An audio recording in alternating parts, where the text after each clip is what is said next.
but hey everyone, I'm Dustin Steiner with Tilmor. I'm here with Aaron, and we are checking in with our sales crew that is out west. We are on with Lydell, and Lydell, where are you at right now? We're near Portland, Oregon, at the town of Orient at Headwaters Farm. Okay, and can you give a quick little overview of what you guys are doing just in general on this trip? Yeah, so it's about almost a month-long trip. We're hitting over 20 farms across the Midwest and the West. So we're about halfway through right now, and just spending time with growers out and about that either have our equipment or are interested in cultivation or have questions more about what's available to them. And so we're just joining in conversations, share more about the mechanical weed control systems and how to use them. So I haven't been at any of this, to any of these events. I've been kind of busy with some other things. Aaron was out kind of on the first leg of the trip, right? Where, I guess, have you guys been? How's it been going? Or how many farms have you guys have gone to quite a few farms, right? Is that for me or for Aaron? Oh, I don't know who. Sure, I'll start off. I was on the first week with Lydell, and it was a good couple days. We hit 5 different farms in that time while I was there.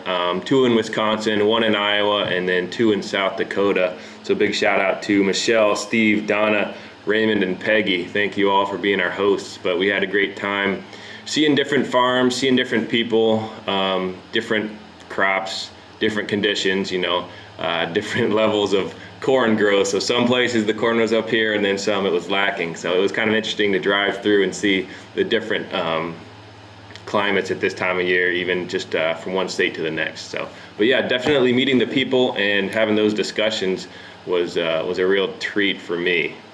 So where have you been since then, Lydell, since Aaron left you? So I dropped Aaron off at Rapid City and his son Benson, and then we moved on to Montana. Had 2 nice stops there. In Bozeman area, I got to meet with an organic farm there, and a couple individuals came out to have that conversation. And also to the university, Montana State University there was a nice visit as well.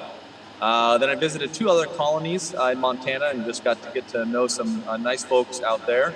And then moved on to Washington. Spent 4 different days in Washington. First stop was in Walla Walla, and Emily Asmus was a great stop there with the crew, doing great things there. They have a tractor of ours and are really finding out how to use it well in their system. So from there we moved on to have 3 stops in the northwestern part of Washington near the Seattle area. And yeah, good, just great stops. I can't remember all of the names and all the farm names. I wish I could, but they were wonderful. So now we're here in Oregon, and we're heading on to California tomorrow. Okay, good. So California tomorrow. So it looks like you got some nice fields behind you there. What have you guys been able to run most equipment? And weather been good, or? Yeah, so for example, here we were able to run power rocks a little bit and some of the vegetables here. But I just want to tell you kind of really neat about this place. This is an incubator farm starter. And so there's about 60 acres. They have 16 different growers. And those growers can rent the land, but they have the resources available to them of water, grow houses, and also tools and equipment like the tractors and things like that. And so just some neat farmers here. And what they're doing is be able to get started and make it kind of a good launching point for the first 5 years. And after that, they phase out of the program. And most often will go find some other land elsewhere and really continue launching the farms from there. So I've just been impressed and really interested in what's going on here. I met a guy, Luke. He's got one of our basket weeders. Come say hi, Luke. Come on, Luke. So I got Luke here. They bought a basket. What else you got? We've got spiders and set of finger weeders. And you, where do you use the basket? We use the basket weeders on our small brass beds where we need 2 to 3, as long as we can. Finger weeders we use to do the paths and the veggies. The baskets for carrots and radish. I think we're going to try to make a little video because Luke's got it on a nice old cub, and we've got a nice little setup there. Not always easy to set things up, but you got a good setup with it there. So, yeah. Well, it's been really good to know you, Luke, and other people around here. So, thanks for sharing with us what you're doing. Great, thanks, Luke. So, yeah, that sounds pretty. So normally we think about this as an education trip where we're people can kind of learn our products and whatnot. But is there anything that is there something that you've learned on this trip that you want to point out? Yes, I have. I've learned lots of things. Life is full of learning, right? So one of the things that I really enjoyed was we were at Joe's Gardens, and he has these very long aluminum kind of rakes, and so when we asked him, so why did you design them the way and they're row markers, and so he's able to grid out his farm with these row markers, and he gave all of the exact dimensions of why he did certain things a certain way. He has the teeth are long because he wants to pull more level rather than pulling up. He has a really long handle. I think it's about 15 feet long. I mean, it's really long. He says he has it long. That way, if it's short, everything you do that moves will have more of an impact on that row spacing. And the longer the handle is, the less that when you're pulling through, it has an impact on making the rows crooked. So I just want to thank Jason for sharing that tidbit of information with the growers at that stop that we were able to talk about. Have I learned more? Yes. I don't. But that was really kind of an insightful thing. One of the things that we talked about a lot and that we always talk about is getting, if you're going to use mechanical weed control systems, getting your farm and bed set up in kind of a good fashion so that you can use the weed control systems consistently. So like Luke, he has his basket weeder set up to do 3 11s or 2 22s. In other words, he can run that basket weeder in any setup so that he can do his brassicas on 2 22-inch spacing, or his carrots or beets or anything else, lettuces, on 3 11s. And that allows him to use that basket weeder for different crops without having to change things out. So that's one of the things that we talk about a lot, trying to help growers just think through systems. Yeah, I think as you say that, I would think about every time we're talking with someone about those systems, trying to work in something there. I think it's a good kind of comment. Out of all the farms, I mean, how many farms have you been to so far? 12, 15 so far? We're probably about 12 by now. Okay. 12, 13. Yeah. What would you say, how many systems were the same in your opinion, from what you saw? Maybe 2. 2. So, but that's part of the challenge that we work with, but that's also part of the opportunity and part of the conversations we have. So it's kind of, I think that's a good opportunity for us to see, and that's part of that learning aspect for us to be able to see what is out there in the field, what farmers are doing every day. So good. That's any other. Well, we can maybe if you have other stories you think about as we go, but we just have a couple other thoughts in here. Is there anything you want to kind of kick in? No, I was going to say, touching on the broad range of setups is another good reason for collaboration between farmers, right? Because, each farm can learn something maybe from the other farm, get something that works better for you. So I think that's also an important part of the tour, is having farmers actually collaborate with each other, not even with us, but, even getting in touch with each other really, I think, has a benefit. So that's cool. How would you see, kind of on that, how would you see people have kind of received the event? Has it been a good both combination of farmers being able to engage with other farmers, but also then with us directly as a manufacturer? Yeah, I would say it's been a really good, neat way just for us to connect with people. And also there's been a lot of good cross-pollination of ideas.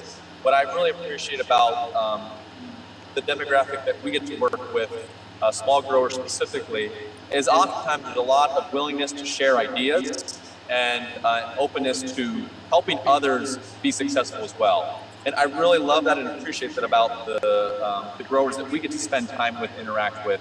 And I've definitely observed that on this trip as well. So you're going to California from here, you said, right? So you've got maybe another 6 to 8 farms to go yet before you're going to wrap up. Yeah, your we're last about one? another 11 farms. So Okay. about 5 in California, 3 in Colorado, and the last stop in Missouri. Okay.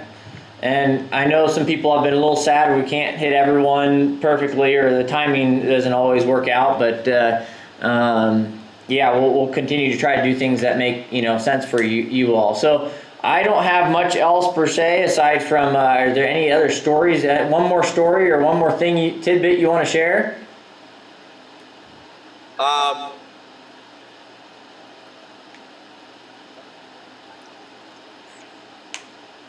We've got Lydell speechless.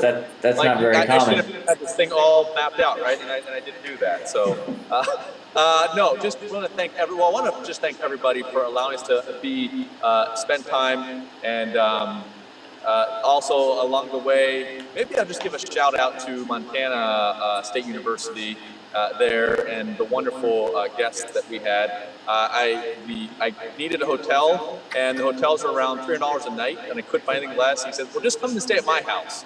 And so I got to hang out there at the wonderful hospitality of some of the growers and the people around us, and just want to thank people for that hospitality. Yeah, it's a big undertaking to go to all those different places, and that we had a lot of we work with great customers, we say it all the time. So as we go along, obviously, if you have questions, put them in here. Yeah, Doug has a question, or he mentioned, are we going to other regions? And so there is, we're kind of going to the Northeast. Is that mid-September time frame? Yep, mid-September. Do we have anything posted for that yet? I don't think so. We're still working on the specifics of that one, but we're planning on mid-September for that. Yeah. So keep in tune for follow or whatever for kind of paying attention if you're in that area to see what we've got going. If you are potentially in the next 11, as Lydell goes through California and Colorado, and as he goes through there, we do have on our website on the front page there's a link to the schedule as well. So, or just contact us, and we'll put it. Actually, we can put the map in the description too after this video is done. What do you have, Lydell?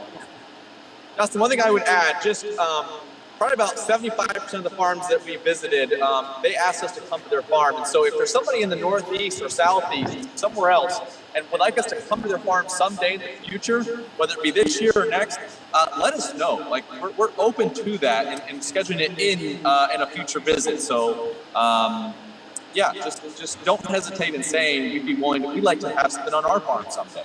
Because that is always the easiest, when we can go to a place that somebody wants to be there, and it just works out really well. So yeah, very good point. Yeah, if you're excited or have a desire, do definitely let us know. And yeah, we do give us a call if you have questions. At these events, we do have people that do speak Spanish as well, so give us a call or show up, and we'd be happy to help you out with some of those questions. Are we looking to do any Southeast type stuff, maybe in October? Yeah, possibly October. So. But again, it's a lot easier when we have people that are excited and wanting us to be there. So if you are in any of those regions and you want us to come, please let us know. That'll make it a lot easier to schedule those events and get the dates locked in. So, anything else from either of you? We're off to visit Brian Powers at Helping Hand Farms, then off to visit a vineyard yet today, so we've got a full day ahead of us. So, okay. I'm going to sign off, Dustin, if that's okay. Yes, we'll let you go. Safe travels, and have a good time. All right, thanks. All right, thanks everyone. I